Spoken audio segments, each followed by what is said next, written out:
नमस्कार दोस्तों, आज के इस वीडियो में आपको बताऊंगा कि आप सर्वे के नाम से सुने होंगे कि बिहार में जो है ज़मीन सर्वे होने वाला है। तो ये एक फॉर्म होता है पपत्र 2।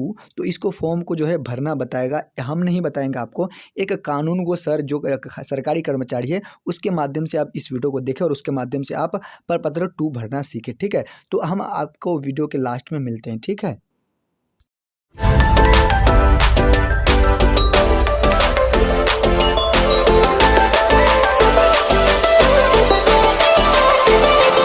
तीन पेज का आप लोगों को अभी फॉर्म उपलब्ध करवाया जाएगा। आपके गांव में जेरोक्स की दुकान होगी, वहां पे हम उपलब्ध करवा देंगे। सभी लोग उसका एक एक फोटोकॉपी ले लीजिएगा। वो 3 पेज के फॉर्म को आप लोगों को फिल करना है, अपने जमीन का सारा ब्यौरा उसमें डालना है और डालने के बाद जो भी आपके पास उस जमीन का प्रूफ होगा, जो प्रमाण होगा, उसकी फोटोकॉपी उसमें लगाइएगा। आधार कार्ड सभी लोगों के पास होगा, आधार कार्ड की एक फोटोकॉपी लगाइएगा और उसको मेरे शिविर कार्यालय यानी कि जो सर्वे ऑफिस है वो आपको अंचल जो आपका प्रखंड है, बोखरा प्रखंड, वहां पर सर्वे ऑफिस बनी है, वहां पे लाके आप लोगों को जमा करना पड़ेगा। वो एक तरह का प्रूफ है कि आप जो जमीन धारित करते हैं या जो जमीन आपके पास है, चाहे वो खतियानी जमीन हो या आपका पर्सनल केवाला कराया हुआ जमीन हो या आपके पूर्वजों के द्वारा केवाला कराया हुआ जमीन हो, वो सारे जमीन का ब्यौरा आप जो उपलब्ध करवाएंगे और उसी के अनुसार फिर आगे की प्रक्रिया, सर्वेक्षण की प्रक्रिया चलेगी। वो 3 पेज का फॉर्म जो है वो मैं बता दे रहा हूँ आप लोगों को कि भरना कैसे है। उसमें देखिए 2 तरह का फॉर्म आता है, 3 पेज का फॉर्म है और उसमें 2 तरह का फॉर्म रहता है। एक कहलाता है फॉर्म 2, जिसको हम लोग पद 2 बोलते हैं, फॉर्म 2 प्रपत्र 2 बोलते हैं, और एक है फॉर्म 3-1 जिसको प्रपत्र 3-1 बोलते हैं। ये 2 तरह का फॉर्म आप लोगों को लेना है। उसमें प्रपत्र 2 फॉर्म जो है उसमें सबसे पहला कॉलम ऊपर में आप लोग देखिएगा कि सबसे पहला कॉलम जो होता है उसमें लिखा होगा राजेश ग्राम का नाम।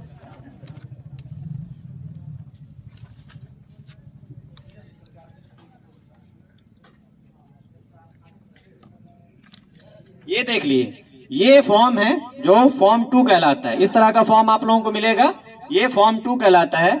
इसमें सबसे ऊपर में नाम लिखा रहता है राजेश ग्राम का नाम। राजेश ग्राम का मतलब कि जिस राजेश ग्राम में, जिस गांव में आपकी जमीन है उस गांव का नाम लिखना है। जैसे आपका भौड़ एक राजेश ग्राम है तो भौड़ राजेश ग्राम अगर है तो यहाँ पे आपको भौड़ लिखना है। वाजिदपुर गुरहल अगर राजेश ग्राम है तो वाजिदपुर गुरहल लिखना है। इसी तरह जो भी आपका राजेश ग्राम है वो राजेश ग्राम का नाम यहाँ पे लिखाएगा पहला कॉलम में। ऊपर में देख लीजिए, यहाँ पे राजेश ग्राम का नाम लिखना है। उसके बाद है थाना नंबर।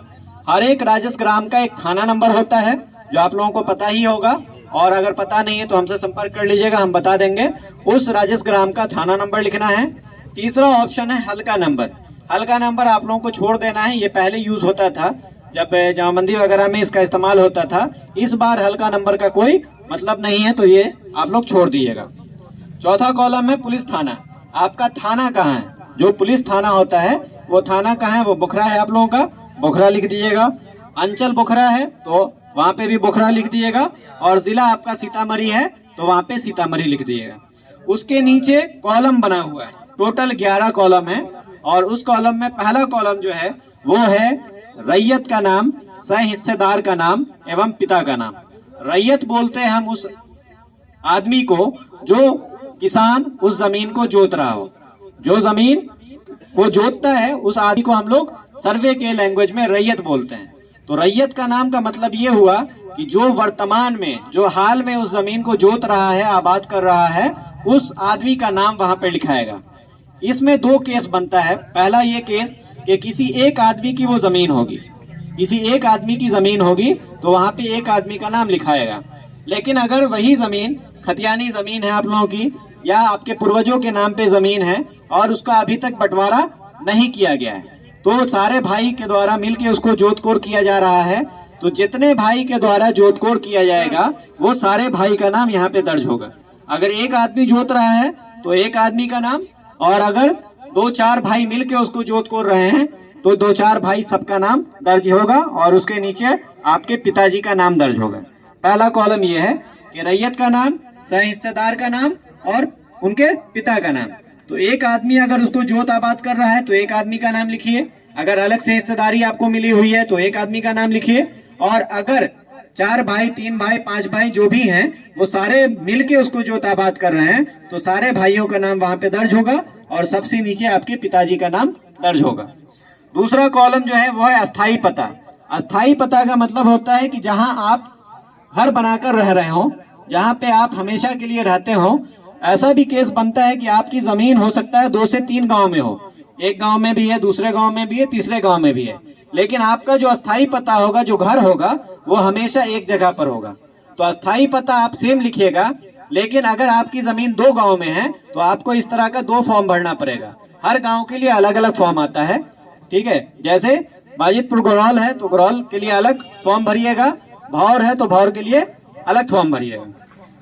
तीसरा कॉलम है खाता नंबर।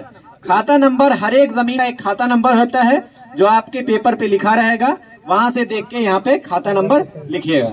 चौथा कॉलम है खेसरा नंबर। खेसरा नंबर का मतलब खेत का नंबर, ये भी आपके पेपर पे दिया हुआ रहेगा और उसको भी देख के आप लोग यहाँ पे दर्ज कर सकते हैं। पांचवा कॉलम है रकबा। रकबा आपको एकड़ और डिसमिल में डालना है। रकबा का मतलब होता है एरिया, कितना जमीन है आपके पास कुल, वो चीज यहाँ पे लिखना है।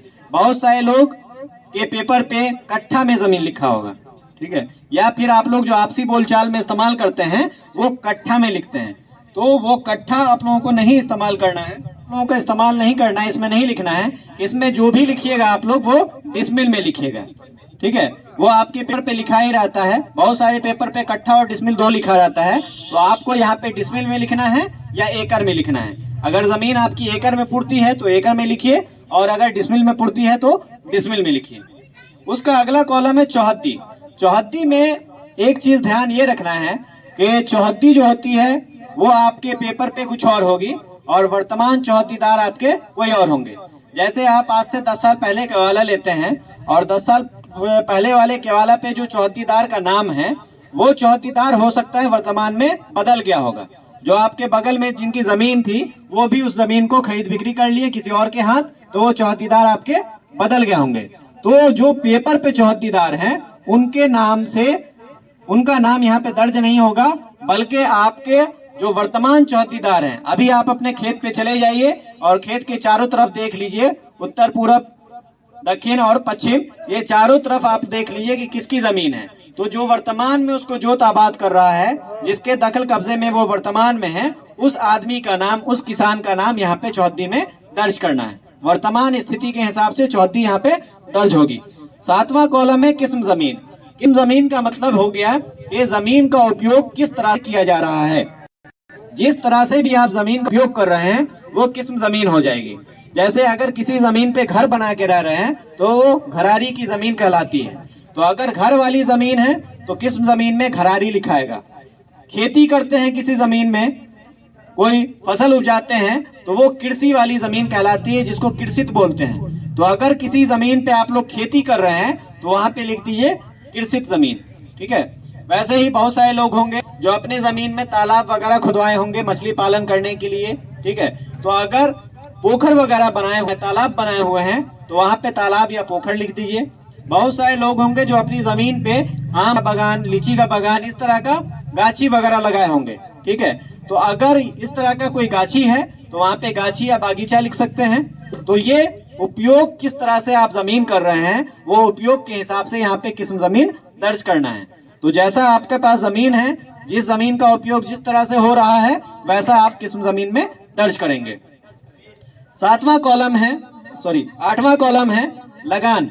लगान का मतलब हुआ कि जो आप सरकार को टैक्स पे करते हैं अपनी जमीन का, जो लगान देते हैं सरकार को, वो लगान कितना आपका लगता है सालाना, वो लगान यहाँ पे दर्ज करना है।